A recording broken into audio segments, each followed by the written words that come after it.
Hello, magandang araw po sa inyong lahat mga kababayan. Ako po si JDB. Narito pa rin tayo sa Batangas.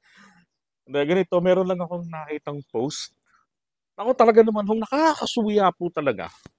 Sabi ba naman nun ng isang DDS, please do the math. Okay, do the math. You know, I'm not good in math eh. Uh, Sabi niya, 32 million ang donation sa Naga City. Alright. Ito ngayon ang nakakatawang ewan. So kung 32 million daw, dapat daw meron daw tig 1 million pesos kada isang nagenyo.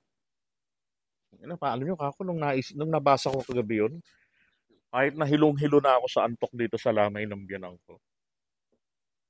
Sabi ko, parang parang may mali ah. Alam niyo, hindi ako magaling sa math. Pero alam ko ho talaga may mali. So, nung naisip ko, DDS nga pala yun. Tanga nga po talaga yun. Bakit? Tignan nyo ha. Aba, magsisimula ka ng bilang sa 1, di ba? So, tagpipiso kada isang nagenyo kung bibigyan mo ng share mula doon.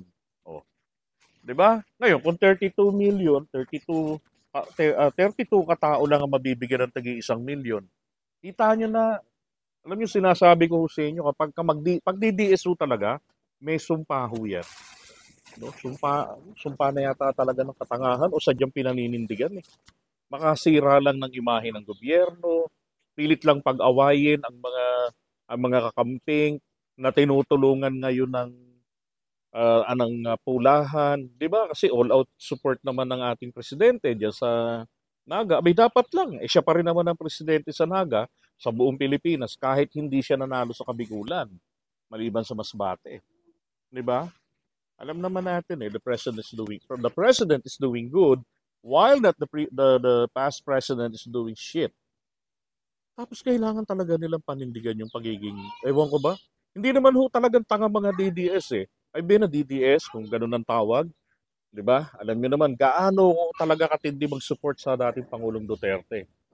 Doon niya ako nakilala. Pero nakakairita naman ho yung mga naiwang latak na kumbaga. Talagang pinanindigan ang pagiging latak. Hindi naman sa nanlalait ako, pero marunong rin naman po ako manlait. Di ba? Nakakainis kasi eh. Parang kung gustong palitawin, ninakaw yung pera na laan ng mga nag-donate para sa mga biktima ng baha sa Naga. Di ba? Ewan ko ba talaga? Bahala nga kayo dyan. Ngayon, kung kayo ho pikit mata pa rin, yung see no evil, hear no evil, patay digs pa rin kayo. Sus, alam niyo kung bakit ko binabanggit si Duterte rito? Siya kasi yung idol nila eh. Alam niyo ho, galit ho sa bobo nung araw yun. Dapat gumaganito yan, no? Putang ina. Saan ka nakakita ng mat na 32 million? Sabihin mo, tao, bigyan mo ng tag 1 million. Putang ina, bubo. Dapat piso para 32 million. Dapat ginagano, minumura niya yung mga yan. Eh. Diba? Ewan ko ba, bakit ba natitiis nila na mag-ipon ng mga supporters ng mga engot? Alam niyo dati, nung nakasupport pa ako sa kanya, ang mga kalaban namin noon, mga dilawan, ako, sakit sa ulo. Nagre-research so talaga kami. Kaya ho yung mga political vloggers, nako, sabi ko sa inyo, kabisado ang issue ng martial law, alam kung paano idepensa, alam kung paano explain yung ill-gotten wealth cases, marami yan. Nire-research namin yan in order for us to be able to debunk, di ba? Those attacks. Aba ngayon, walang iya, kumana itong mga DDS.